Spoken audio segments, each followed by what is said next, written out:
This is the greatest force ever applied to move a vehicle. This is the cluster of rocket engines boosting the Saturn vehicle free of gravity, straight up. Saturn is the largest rocket ever produced by the United States. Not a military rocket, Saturn was designed solely as a space vehicle. It can carry multi-ton payloads into Earth orbit or to the moon. And the scientific space exploration by Saturn rockets will lead eventually to placing a man on the moon and returning him safely to Earth. But all the missions planned for Saturn hinge on one essential element of space rocketry. If we fill a sphere with highly pressurized gases, there can be no action and reaction.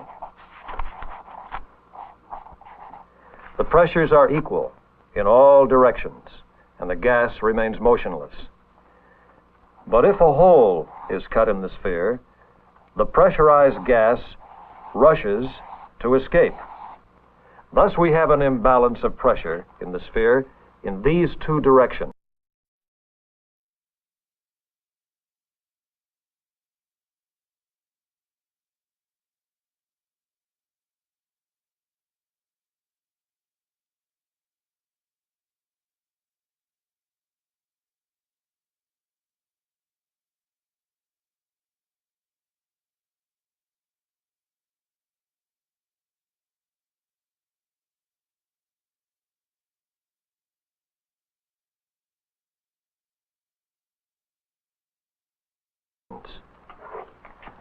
Similarly, if we fill a balloon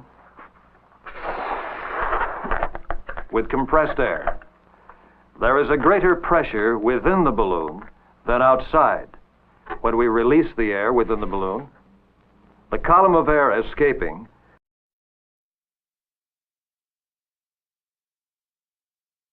sets up a momentum going in one direction, and the reaction in the other direction, acting as pressure on the interior of the balloon, propels our little rocket.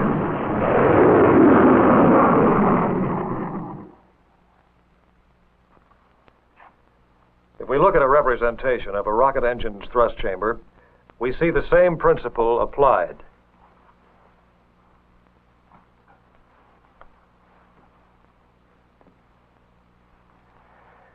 Through combustion in the thrust chamber, great amounts of energy are released.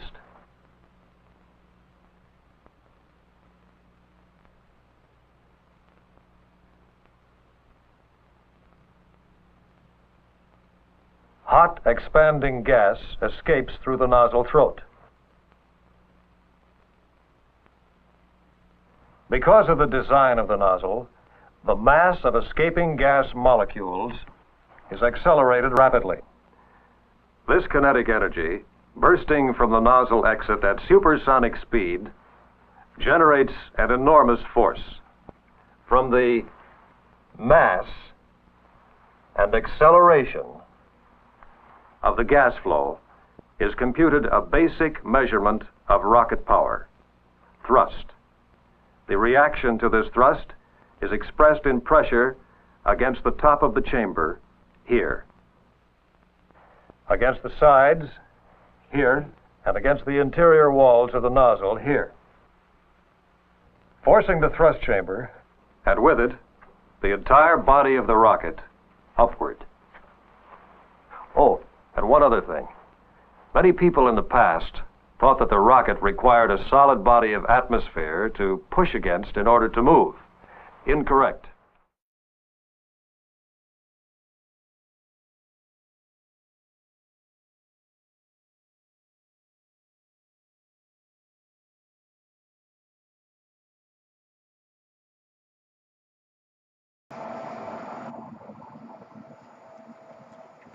Okay, so here we're going to do a little bit of science to prove once and for all if, in fact, rockets move by pushing off atmosphere behind them, or pushing off of anything behind them, or if they move through Newton's third law, which states everything has an equal and opposite reaction, or every action has an equal and opposite reaction, and by just the process of expelling something out of the back, you gain forward momentum. So, we'll add our weights to the cart, and we'll redo our experiments to make sure it can move under its own weight.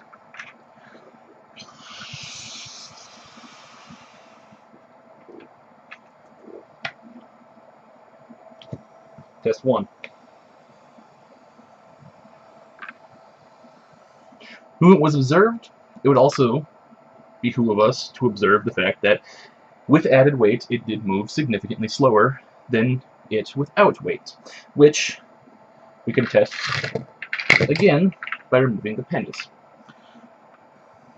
Let's verify that it is 29 grams lighter. 107. So that corroborates with our 104 gram cart and the 103 gram balloon, making 107. So,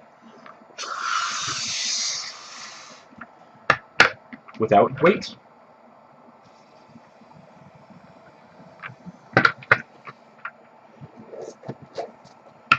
with weight.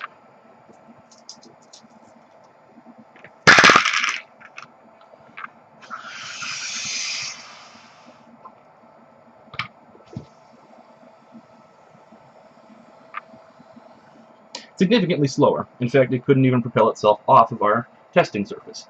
So, that was 2 tests with the weight, so let us test again for 3.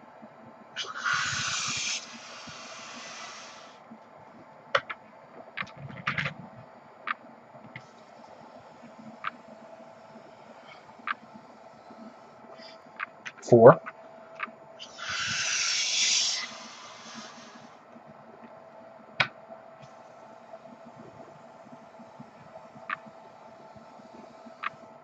And finally 5.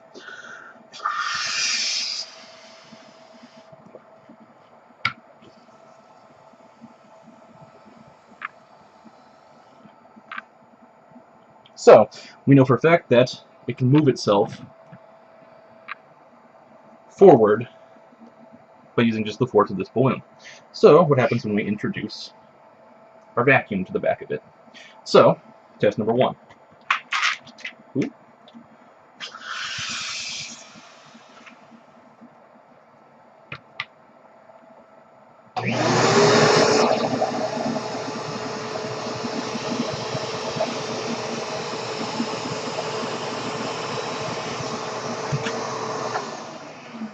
Movement was still observed. Test number 2.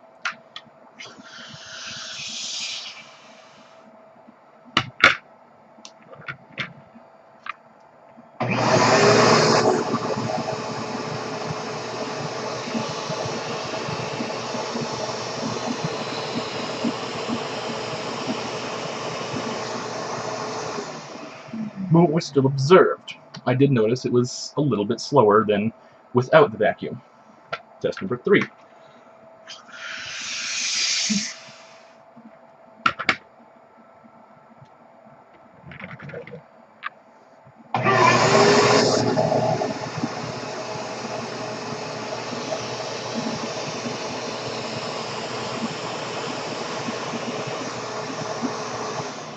Movement was still observed. Seemed to have been about the same distance as without the vacuum. 4.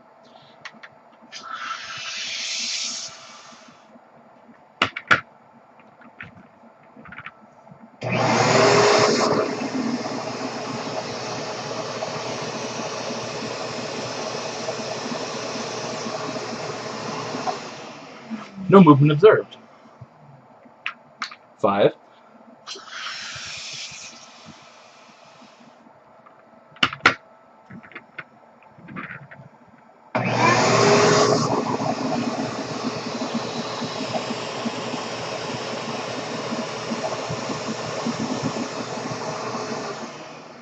Movement observed. And since we had 1 test That did not move.